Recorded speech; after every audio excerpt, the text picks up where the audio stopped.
When two guards tried to move a black Marine from his son's graduation, no one expected 6 Navy SEALs to rise from the crowd and stop the entire room without saying a word.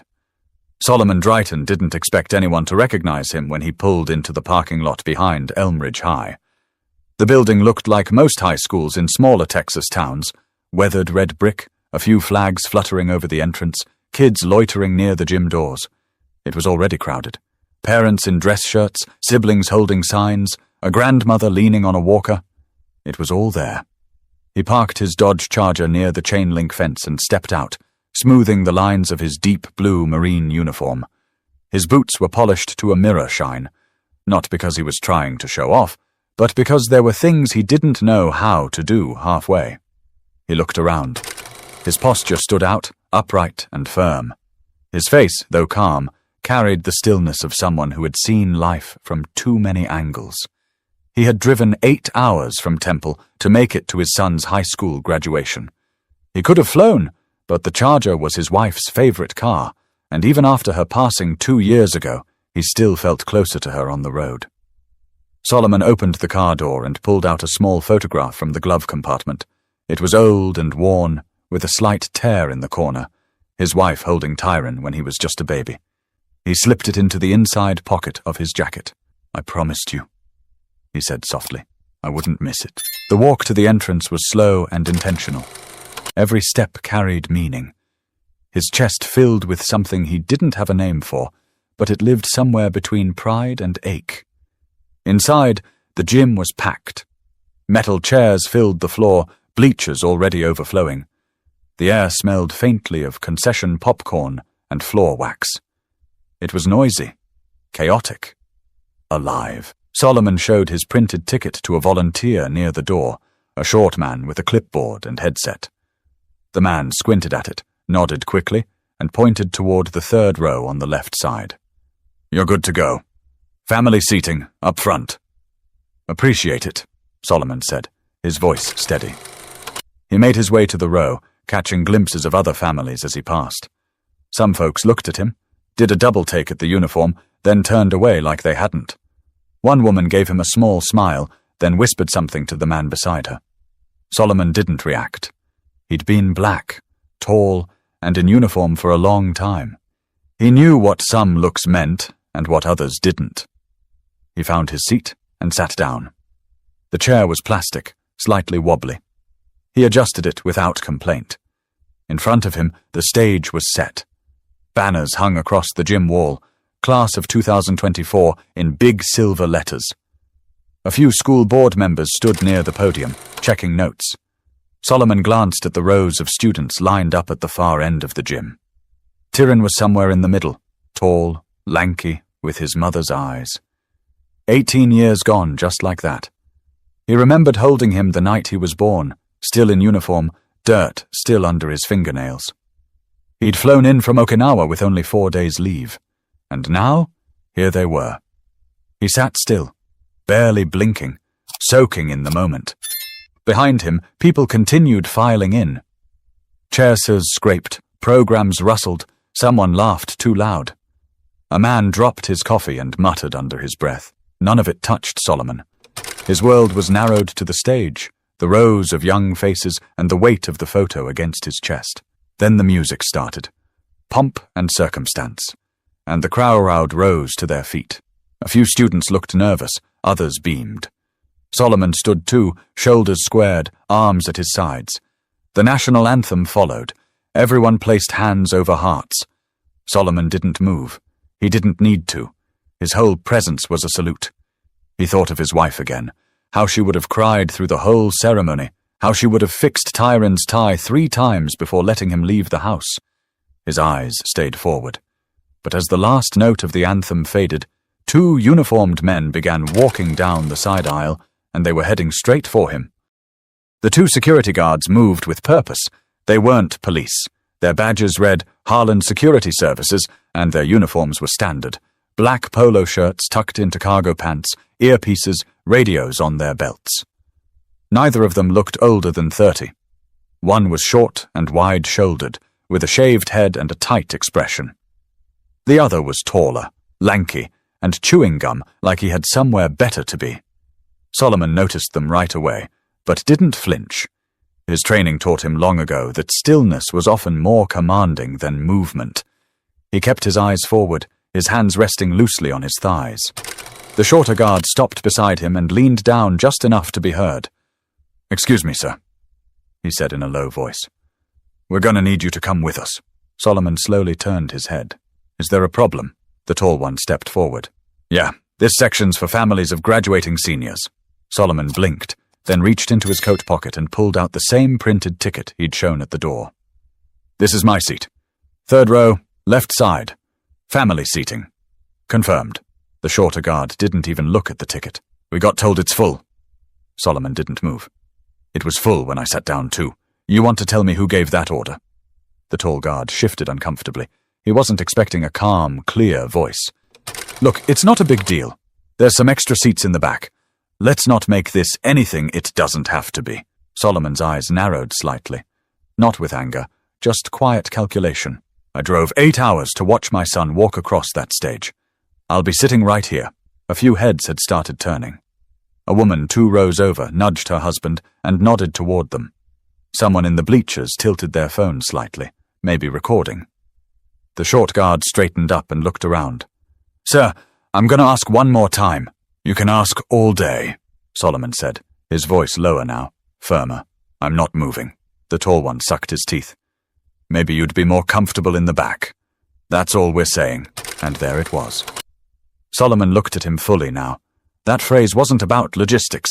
It wasn't about policy. It was about something older, something quieter, something that had followed him all his life in boardrooms, waiting rooms, front porches, and even the base cafeteria, just behind a smile, just under a whisper. He didn't respond. The air shifted around them, the way it does when people start sensing a line has been crossed. The short guard noticed it too.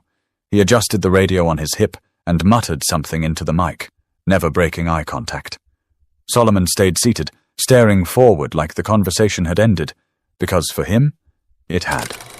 A woman seated beside him, older and pale-skinned, leaned slightly toward him and whispered, "Don't you let them move you." He nodded once, acknowledging her but saying nothing. He didn't want to make a scene. He wanted to watch his son graduate like any other father, but the guards weren't finished. The tall one lowered his voice again. "Look, you got a problem. Take it up with the school office. We got our orders." Solomon turned his head toward him once more. "You have a name, son?" The guard blinked. "It's Officer Malley." "Not officer," Solomon replied. "You're private security." The other one stepped in. "All right, that's enough. If you don't stand up—" He didn't finish the sentence, because that's when the gym door at the far end clicked open, and 6 men walked in. No uniforms, no badges, just firm postures, squared shoulders, and faces that said they'd been through worse things than awkward stares and misjudged instructions. They didn't walk in together. They filtered in, one by one, taking different spots, like they weren't there together. But anyone watching closely could tell. They moved the same, watched the room the same, sat the same. Still, steady, and alert. Solomon didn't look back. He didn't have to. He knew exactly who they were, but the guards didn't. At least not yet. And they were about to find out. Solomon kept his focus on the stage. His jaw didn't move, but his mind was turning. He wasn't angry. Not yet. But something inside him clicked into place, like a switch he didn't use unless he had to. The one built for survival, for balance, for patience under pressure. The 2 guards didn't leave. They hovered. It was the kind of hovering that wasn't about doing a job. It was about trying to remind someone they had power. But what they didn't understand was that Solomon had lived in places where power was life or death, not some gym with folding chairs and a sound system. A student name was called from the stage, and the crowd clapped politely. But people weren't really paying attention to the ceremony anymore, not the ones nearby. They were watching the standoff, pretending not to. The taller guard, Malley, shifted his stance again. He leaned closer, voice quieter this time. "I'm trying to do you a favor here, all right? This doesn't need to get ugly. Solomon's eyes flicked to him. You don't have that kind of favor to offer. A pause. Mally drew back slightly, as if reconsidering his next move. But the shorter one, Garvin, according to his badge, was less subtle. He didn't like being challenged. His hand hovered near the radio again. A few rows behind, a man stood up slowly. Nobody noticed at first. He didn't say a word, just crossed his arms and stared. Clean-shaven, broad frame, eyes sharp. He took a seat near the aisle without removing his gaze from the scene in front of him. A second man stood up on the opposite side of the gym. Same posture, calm, intentional. Then a third. They didn't speak. They didn't need to. Solomon knew them all. He didn't turn to look because his instincts didn't require confirmation. He had led these men through mud, gunfire, and silence darker than most people could imagine. Garvin leaned down again, this time with something in his voice that wasn't there before. Listen, man, you're making this into a situation. Solomon turned his head, slowly and deliberately. And you're not listening. Garvin's hand twitched toward the radio again, but before he could say a word, a voice broke the tension from 10 feet away. Is there a reason this man's being bothered? It was clear. Calm. Controlled. The kind of voice that doesn't rise to get attention. It drops just enough to make everyone else stop talking. It came from a man standing in the center aisle. Tall, salt and pepper beard, fitted black coat over a grey shirt. His name was Creed Marston. He was the one Solomon had pulled from the wreckage in Kandahar, dragging him across 200 yards of sand while bullets rained down like gravel. Garvin looked up, caught off guard. Who are you? Creed didn't answer. He stepped forward once. I asked you a question. Mally raised a hand. Sir, we've got this under control. No, Creed said, sharper now. You don't. Another man stood up from the far bleachers. Then another. 4 of them now. Solomon remained seated, still quiet. The entire left side of the gym was now watching openly. A boy pointed. A teacher tried to wave attention back to the stage, but nobody was looking at the diplomas anymore. Creed took one more step forward. You're embarrassing yourselves, and you're one breath away from making this worse. Garvin glanced at Mally, who looked less confident by the second. It was clear now. They hadn't expected backup. Especially not backup like this. I don't care what your orders were, Creed said. You don't put your hands on that man. You don't tell him to move. You don't ask again. The silence in the gym felt tight. The kind that didn't come from fear, but respect. A quiet respect that started to swell as more people realized what was happening. Solomon finally looked up at Creed and gave the smallest nod. Not a thank you. Not a request. Just recognition. Creed's eyes softened for a moment. Then he stepped back and took his seat again, arms folded. But the tension hadn't left the air. Not yet. And the people watching were waiting to see what the guards would do next. The gym faded. The stage, the banners, the faces, all blurred into the background of Solomon's mind. His eyes were still open, but his memory yanked him backward. 15 years ago, Afghanistan. It was late afternoon in Kandahar province. The sun didn't set gently there. It crashed down like a hammer, turning the sand to rust and the air to steel. Solomon, a gunnery sergeant back then, had just finished briefing his unit when everything went sideways. A roadside IED blew under their convoy, flipping the lead Humvee like a toy. Dirt and metal rained down before anyone could scream. Then came the gunfire. Not scattered. Coordinated. Solomon didn't think. He moved. He ducked behind what was left of a door frame, surveying the chaos. Smoke clouded the edge of the valley, but he saw 6 men down, trapped behind the burning wreckage of a second vehicle. Most were pinned. One was already trying to crawl forward, dragging another by the vest. That was Creed Marston. He had just 3 months in country and a bullet through his thigh. Solomon bolted. No hesitation, no radio call. He ran through open ground, dodging bursts of gunfire, sliding into cover behind a blown axle. Creed looked up, blood on his temple, gasping. You're bleeding, Solomon had said. You noticed? Creed coughed. Solomon grabbed the straps of the downed soldier beside him, Enrique Soto, and began pulling. Creed pushed from behind, wincing with every inch. "Where's Devers?" Solomon shouted. Creed pointed weakly. "Left side, under the hood." That's when Solomon saw him. A young SEAL pinned under part of the engine block, leg trapped.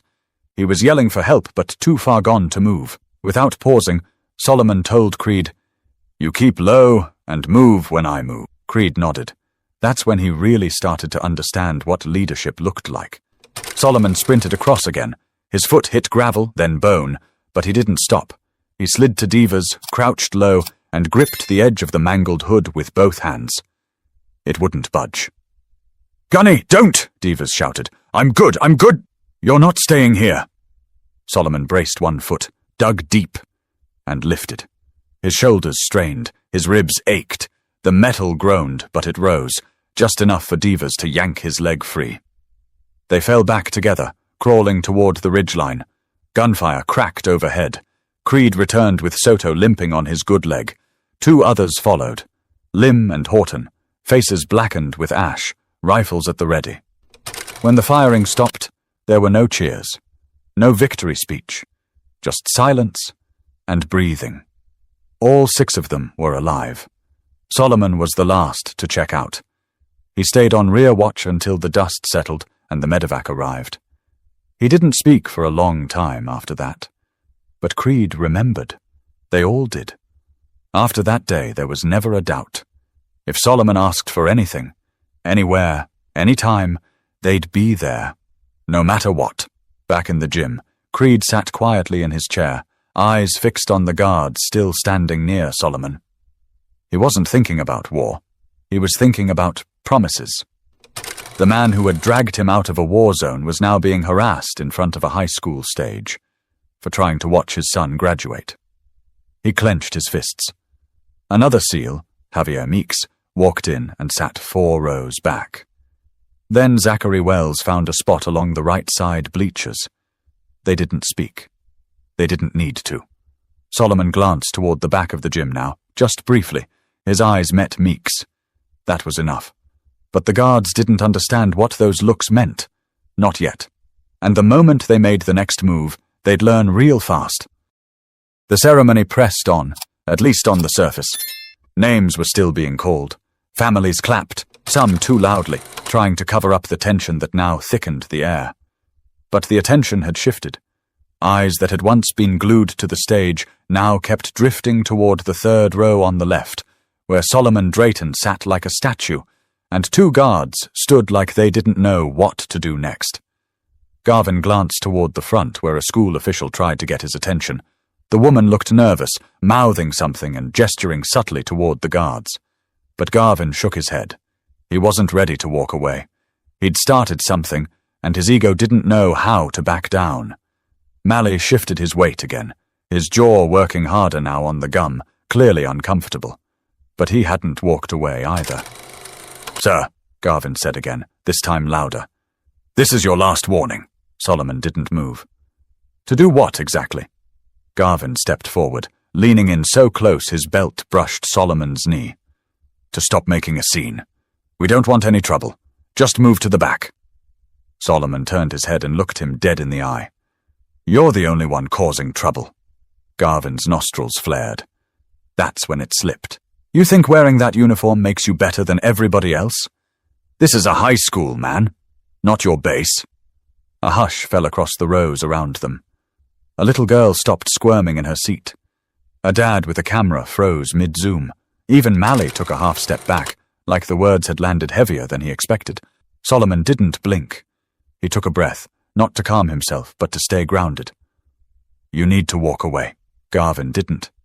Instead, his hand dropped to the front of his belt, not on a weapon, but near enough to feel threatening. And that's when Creed stood up. He didn't yell. He didn't posture. He just stepped into the aisle, slow and focused, like the conversation had become his business now. The gym wasn't dead silent, but close. Creed's voice was clear. "If you touch him, you'll answer to me." Garvin turned his head. "And who the hell are you?" Creed took another step forward. "The man who's telling you this ends right now." One of the school board members noticed what was happening and whispered something to the principal. An assistant principal got up and started moving toward the back of the gym, probably calling someone on the walkie clipped to her side. The school staff was finally realizing this wasn't going to die down quietly. More SEALs rose from their seats, spread across the room. No formation, no spoken cue, just a unified instinct that kicked in all at once. By now, all 6 were standing. Garvin looked around, realizing they weren't just dealing with some angry parent. Something was different. These men didn't fidget. They didn't shift from foot to foot. Their presence filled the space like pressure before a storm. Creed took a step closer. You've got 2 choices. Walk away now, or watch this go somewhere you don't want it to go. Mally's voice finally cracked through. Let's just back off, man. But Garvin still hesitated. Solomon spoke again, not to Garvin, but to Creed. Don't waste your breath. He already made his decision. Creed didn't smile. He just lowered his voice one last time. Don't mistake silence for weakness. Finally, Garvin stepped back. Not much, but enough. His hand dropped away from his belt. His face burned, but he was outnumbered and outclassed. The principal appeared near the aisle, whispering quickly to the guards. Whatever she said was quiet, but firm enough to send them both walking toward the back exit. They didn't look at anyone on their way out. Solomon exhaled, slow and steady. Creed sat back down without a word. All 6 SEALs remained standing. But the moment still hung in the air, and Tyron Drayton was watching everything from the lineup of students, his hands clenched at his sides. Tyron Drayton was near the center of the graduating class, standing in line between a girl with bright braids and a boy whose gown kept slipping off his shoulders. They were trying to focus on the ceremony, laughing nervously and checking their name cards like the world was normal. But Tyron's world wasn't. He had seen the 2 guards walking toward his father from the minute the anthem ended. At first he thought maybe it was just routine. Maybe they were helping someone find a seat. But something in his chest told him different. Then he saw the way his dad sat. So still, so composed, but locked in. He'd seen that look before. The same one he'd caught when he was 12 and came home crying because someone at school had said something they shouldn't have. His dad didn't raise his voice then either. He just sat with that same expression, like steel that refused to bend. Tyron kept his eyes on the scene as best he could. From his place in line, he couldn't hear what was said, but the body language told him enough.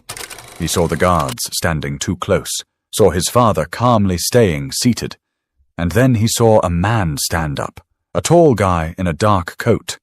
And somehow Tyron knew. That wasn't just a parent. That man knew his father. The way he moved, the way he placed himself between the guard and the row, it was clear. He wasn't there for drama.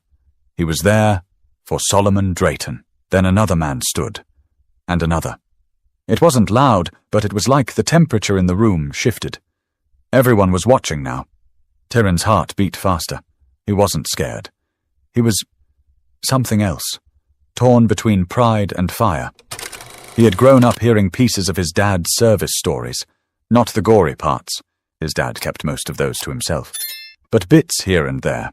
A buddy who sent Christmas cards every year. A scar that came from somewhere out in the dust. A box in the garage marked Kandahar that nobody ever opened. He never knew the names, never saw the faces, but now they were here, standing like they'd been waiting for this moment, like they'd never stopped having his dad's back. Tyron blinked hard, pushing down the burn behind his eyes. He didn't want to cry. Not here, not now. The line moved forward. A few names were called. The clapping picked back up slowly, like someone had hit play again after a pause. But the room wasn't the same anymore. The energy had shifted. It wasn't about balloons or banners now. It was about respect. One of the assistant principals tapped Tyron's shoulder and said something he didn't hear. He just nodded. The student next to him leaned over and whispered, "That your dad?" Tyron didn't say anything. He didn't have to. The entire gym had seen it. And now, everyone in that building understood what kind of man Solomon Drayton was. In the audience, Creed remained standing. He didn't look around for approval. He wasn't scanning for attention. He was watching Solomon, still seated in the same plastic chair, hands resting on his lap, eyes locked on the stage like nothing had happened. But something had. The rest of the SEALs stayed on their feet too, not posturing, just present. Their silence spoke louder than any microphone ever could.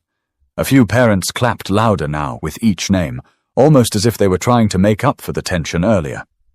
The gym had become a living thing, stirred awake by a moment of injustice, held steady by the weight of honor. Solomon remained still, not defiant, not bitter, just present, a father watching his son take one more step into adulthood.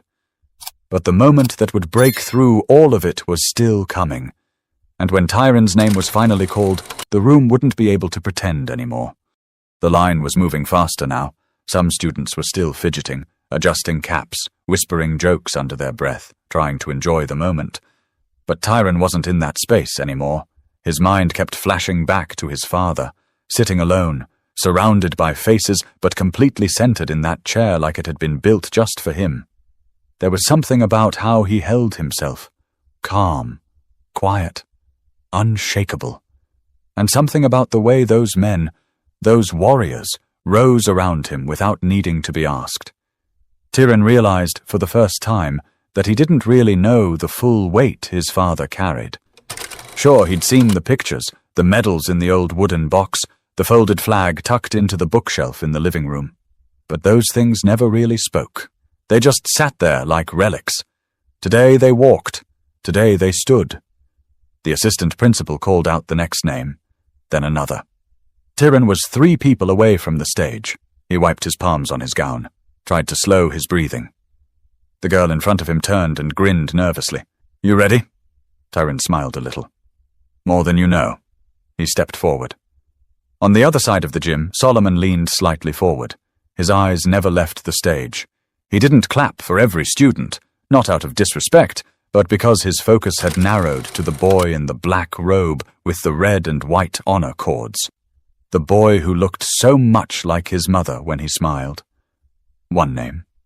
2 names. Then the announcer paused for a second, cleared her throat, and spoke with a bit more weight than before.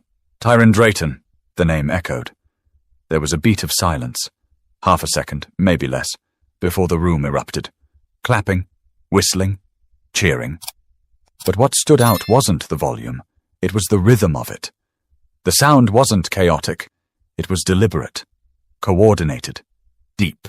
The 6 SEALs, still standing, raised their hands and applauded in perfect unison. Each one clapped with force, not performance. A salute without the salute. A gesture that said, "We see you, we see your father, we honor both." Tyron walked across the stage slowly, chin high, steps steady.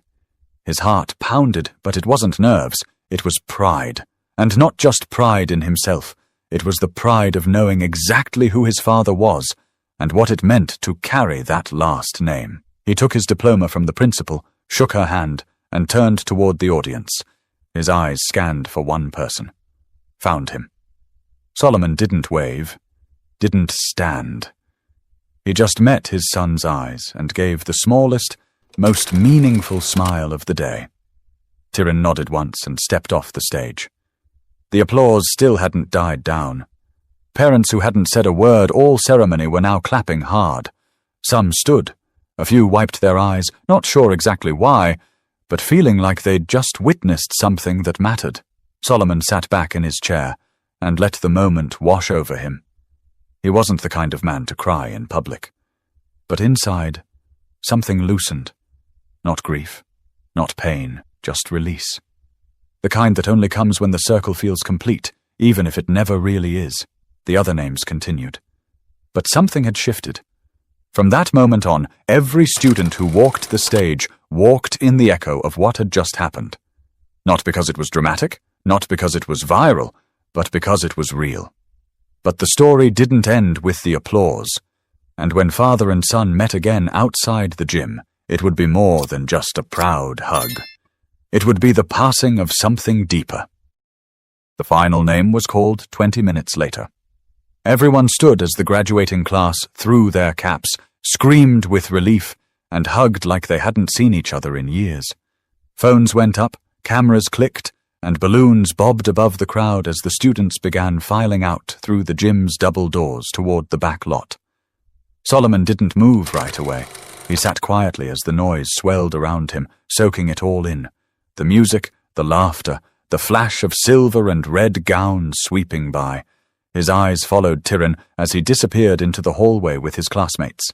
A teacher gave him a high five. Another pulled him in for a side hug. But even with all the chaos, Tiran turned once, just once, and looked back. Solomon caught it.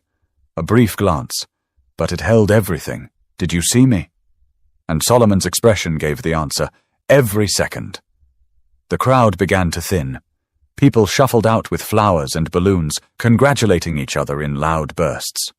Solomon stood slowly, stretching his legs, feeling the weight of sitting in one position for too long. Creed walked over as the gym emptied. He didn't say anything at first, just looked at Solomon, then toward the exit. "You okay?" Creed finally asked. Solomon nodded. "I've been through worse." Creed smiled slightly. "Yeah, but it still shouldn't have happened." "No," Solomon said. "It shouldn't have." Another SEAL, Javier Meeks, joined them. "We tried to stay low-key, but once that guy put his hand near his belt—" Solomon raised a hand gently. "You all did what needed to be done. That was enough." The three men stood there for a few seconds longer, letting the noise drain from the room. Then Solomon said, "I want to see my boy." Outside, the sun was fierce against the concrete, casting long shadows from the bleachers onto the back lot. Students were scattered in small clusters, posing for photos, throwing their caps again, calling out to relatives.